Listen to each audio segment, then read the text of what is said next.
Olá, meu amigo e minha amiga, sejam bem-vindos ao nosso Portal do José. Hoje, para mais um encontro, num momento em que as últimas notícias relacionadas a uma fração de golpistas criminosos de farda nos remete obrigatoriamente a uma série de reflexões. Isso porque, se esses criminosos com C maiúsculo tivessem conseguido os seus intentos, nós não estaríamos aqui conversando como nós fazemos todos os dias aqui no nosso Portal do José. E as punições que estão sendo desenhadas em relação a essas criaturas estão incomodando algumas pessoas aqui no nosso país, porque não é possível que pessoas que tenham tentado fazer coisas tão graves contra a nossa democracia respondam apenas disciplinarmente dentro dos limites das Forças Armadas, dentro dos limites do Exército Brasileiro. Será que isso vai ficar somente nesse âmbito? Bom, vou conversar com vocês sobre o que está acontecendo, porque existe um elo que conecta todas essas criaturas a um golpista maior da nação, né? Que é a covardia.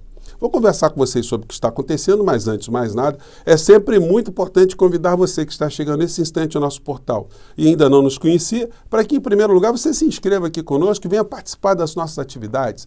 Conheça os nossos outros vídeos. Se você gostar, compartilhe, recomende. Sempre dê o seu joinha, porque é muito importante, o seu comentário. E, se puder, se inscreva também aqui no nosso clube de membros. Você que é muito bem-vindo e muito bem-vinda. E, mais uma vez, muito obrigado pela votação que vocês estão dando aqui para o nosso Portal do José no concurso do IBEST, tá legal? Vamos seguir em frente. A gente começando aqui com essa situação aqui, né?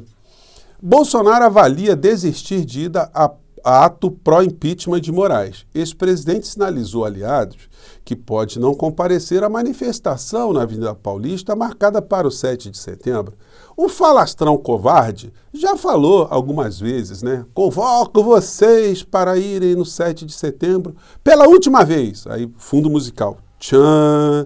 E aí aquela coisa, né? Nós temos que dar um basta a esses homens de preto. E no outro a mesma coisa, né? No anterior. Olha, a última vez, esse presidente não mais cumprirá a ordem do ministro Alexandre de Moraes, que está na hora de pegar o seu boné e ir embora para longe, enfim. É um monte de presepadas. E agora a situação está ficando cada vez mais complicada para o inelegível, embora muitas pessoas não estejam vendo isso concretamente, porque o Procurador-Geral da República, o senhor Paulo Gonet, está muito lento para resolver essas questões todas. Isso já poderia ter tido um desenlace há muito mais tempo. Só nos resta aqui fazer cobranças diárias em relação a isso. Mas o inelegível sabe o que está acontecendo. Ele sabe que as coisas estão caminhando e cada vez que tem um ato que deixa a situação em suspense, como, por exemplo, o Procurador-Geral da República pedir mais informações à Polícia Federal, enfim, que acrescente mais algumas coisas, isso não é um bom sinal para quem está devendo, não. Isso deixa uma interrogação muito grande. Porque não se sabe o que está na cabeça do Procurador-Geral da República, né? Nós sabemos que não é o Augusto Aras. Pelo menos o comportamento não é igual até esse instante. Bom, então esse é o principal cenário. No plano político, ele já percebe que tem uma sombra muito grande que está vindo para atropelar a extrema-direita, que é a figura do Pablo Marçal, que vai merecer muitas análises também, em função do que representa essa criatura. O Pablo Marçal, ele é uma pessoa da direita ou da extrema-direita, mas que possui ferramentas muito mais sofisticadas do que o bolsonarismo nos dias de hoje. E ele não é por outra razão que está conseguindo muita projeção, não se fala em outra coisa a não ser no nome da criatura. A Justiça Eleitoral tem ali uma série de desafios, mas para além de combater esse tipo de criatura no plano jurídico, é necessário que haja um combate também no plano comunicacional. E por isso que eu tenho cobrado aqui desde sempre que nós tenhamos aqui no campo progressista uma liderança que fale todos os dias para o povo brasileiro, que esclareça.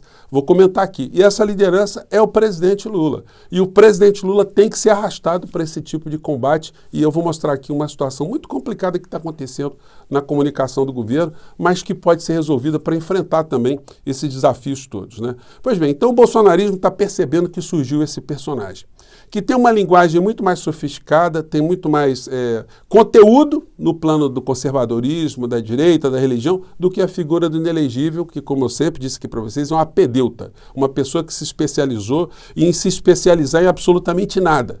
A pessoa que entrou no buraco da ignorância profunda e passou a fazer da ignorância um elemento de ostentação. E aí todo tipo de ignorante que você conhece no planeta começou a sair da caixinha, né? Sair do armário e começou a bater no peito e dizer que é ignorante também, ou simplesmente reproduzir uma série de ignorâncias.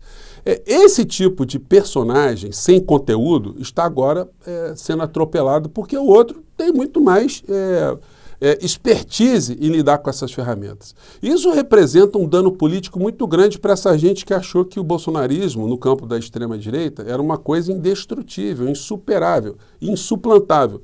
E isso agora começa a criar um problema para eles, porque se eles apoiam essa criatura nesse momento, vai ser mais um embalo que eles darão àqueles que os colocará em quinto plano, porque uma figura como o Pablo Marçal não vai colocar ninguém do clã Bolsonaro em nenhuma posição de comando, né? Um eventual sucesso dele representa o fracasso dessa gente. Isso causa para todos nós no campo progressista um grande alerta também, porque esse personagem já não está disputando eleição só para a Prefeitura de São Paulo.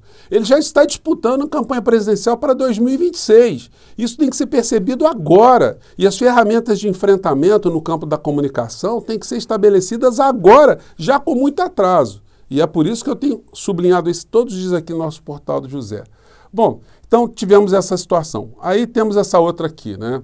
O Exército abre inquérito contra coronéis que elaboraram carta que pressionava por golpe em 2022. Gente, foi aberta a sindicância, se apurou ali quem fez a carta. Alguns já foram punidos disciplinarmente, foram que se deram aquela assinatura lá, por alguma razão, deram alguma explicação, tomaram uma cadeia de 30 dias que a gente não viu, ou tomaram ali uma advertência, que para o prontuário deles não é nada agradável, né, para título de promoção ou algum outro tipo de benefício.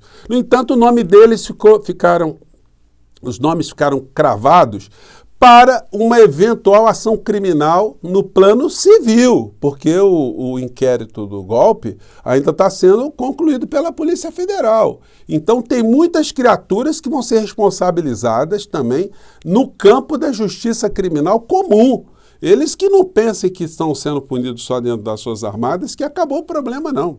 Muitas vezes um ato pode estar vinculado a esferas jurídicas diferentes. Um fato é o cara ser punido disciplinarmente, mas se aquele fato também for considerado um crime no plano do direito criminal, ele vai ser responsabilizado pela justiça criminal comum. É isso que nós esperamos. Mas e os 4 comandantes que elaboraram essa carta logo depois da eleição do presidente Lula, para derrubar o presidente Lula? Era disso que se tratava. Eles chamavam ali o comandante, o Freire Gomes, para uma insurreição. Isso não pode ser tratado como um mero crime de opinião. Não, isso foi um atentado. Eram pessoas que estavam com tanques, pessoas que tinham condição de destruir a República Brasileira, né? Então não é pouca coisa, não. Então, agora, o que nós veremos? Podem cravar aí. Vão negar, né? Os 4 vão negar. Vou dizer que foi uma mensagem psicografada, né? Alguém mandou ali, que não foi bem assim, que não tiveram intenção. Se alguém se sentiu ofendido, que eles vão pedir desculpas, enfim. Mas ninguém vai dizer que quis dar golpe, que quis destruir a República, que não admitia o processo eleitoral aqui no nosso país. E aí esse tipo de comportamento, como é que a gente caracteriza, senão como covardia? Mas aí eles vão se conectar com a figura do inelegível, que quando esteve no Exército também conspirou, tentou elaborar ele elaborou um plano para a explosão do gasômetro aqui no Rio de Janeiro, que poderia matar milhares de pessoas. E descoberto, o que ele fez? Ele negou, disse que a letra não era dele, que não foi ele que fez. Também foi uma mensagem psicografada, né, que o então Bolsonaro recebeu naquele momento. E o Exército foi brando com ele, deu uma punição muito branda para ele, e ele acabou se convertendo nessa catástrofe toda que provocou tantos desastres aqui no nosso país. Exército revela autores da carta de oficiais que pedia golpe de Estado. Vamos acompanhar isso de perto, né? E aí, gente, vamos ver, né? Tem conclusões de inquéritos aí. O senhor Paulo Gonet, o senhor está devendo uma satisfação mais clara para a sociedade, né? Bom, no post aqui de hoje do presidente Lula, a gente vê a seguinte informação, que você não vê em outros lugares, né? E por que a gente não vê informações tão importantes em outros lugares? Vamos ver aqui do que se trata. Bom dia! Olha como é que começa aqui o texto do presidente Lula. Bom dia! Não viraliza em redes sociais. mas comecei o dia trabalhando, recebendo as lideranças do B20 e as propostas de empresa de todo mundo para a reunião do G20. Olha só que coisa complicada. O presidente da República ele faz uma postagem, já tendo a consciência que essa postagem dele não circula, não viraliza, não chega até as pessoas. Mas por que não está chegando até as pessoas? Porque não se faz ferramentas para que isso chegue até as pessoas. Por isso eu tenho cobrado, presidente Lula, o senhor tem que todos os dias, pela manhã, fazer lives ou com youtubers, em rádios, o senhor tem que responder perguntas, falar o que está acontecendo, mostrar como é que é a relação no Congresso Nacional, quais são as forças políticas que estão atuando contra. Isso ajuda a politizar a sociedade. Hoje nós teríamos candidatos na eleição municipal muito mais vitaminados com uma série de informações, porque esses candidatos eles estão órfãos, eles estão defendendo uma série de coisas positivas do governo, mas que o eleitor não consegue ver por outras mídias. Então fica uma conversa meio de marciano, o cara está pedindo voto, ele diz uma coisa muito positiva, mas o cidadão não está vendo aquilo em lugar nenhum, né? Ele não vê o presidente todos os dias falando daquilo, sendo desafiado a responder uma série de questões, politizando a sociedade. Aí surge um Pablo Marçal da vida e vai ganhando todas as atenções sem o contraponto firme, né, e poderoso de um presidente da República. Enfim, então segue o presidente. Comecei o dia trabalhando, recebendo as lideranças do B20. Você sabe, meu amigo, minha amiga, o que é o B20? A maior parte do povo brasileiro não tem a menor ideia, né? Bom, o Brasil vai receber e coordenar o encontro das maiores economias mundiais no Rio de Janeiro em novembro. É o país dialogando com a sociedade, com empresários, com o mundo. Isso gera empregos e move o Brasil para frente. Não viraliza. Presidente, se o senhor está assumindo que não viraliza, então o senhor tem que fazer alguma coisa para viralizar, não é verdade? Talvez se o B20 fosse uma vitamina, mas é só trabalho sério que melhora a vida das pessoas. Então, presidente, olha, o B20 é isso aqui, né? Chama Business B20.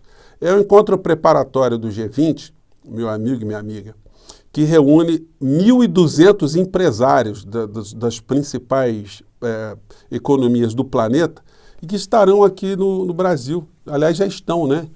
Com o propósito de debaterem a promoção do crescimento inclusivo e combater a fome, a pobreza e desigualdades, promover uma transição justa para zerar as emissões líquidas de gás de efeito estufa, aumentar a produtividade por meio da inovação, promover a resiliência das cadeias globais de valor, valorizar o capital humano. Enfim, agora, é como eu tenho dito para vocês, né? A informação gera a ação, a desinformação gera a conformação. E a figura que nós estamos vendo aí é que não me deixa mentir, né? A projeção que esse personagem, o senhor Pablo Marçal, está tendo, como eu digo a vocês, não basta só utilizar os instrumentos legais da justiça e da burocracia do Estado brasileiro. É necessário que haja enfrentamento em relação ao conteúdo, às ferramentas que a extrema-direita está usando aqui no Brasil e está usando em outras partes do mundo também. Gente, eu fico por aqui mais uma vez, um grande abraço. Mais tarde a gente volta e esses militares criminosos aí, eles têm que ser responsabilizados também pela justiça criminal comum. Vamos cobrar. Um grande abraço, tchau.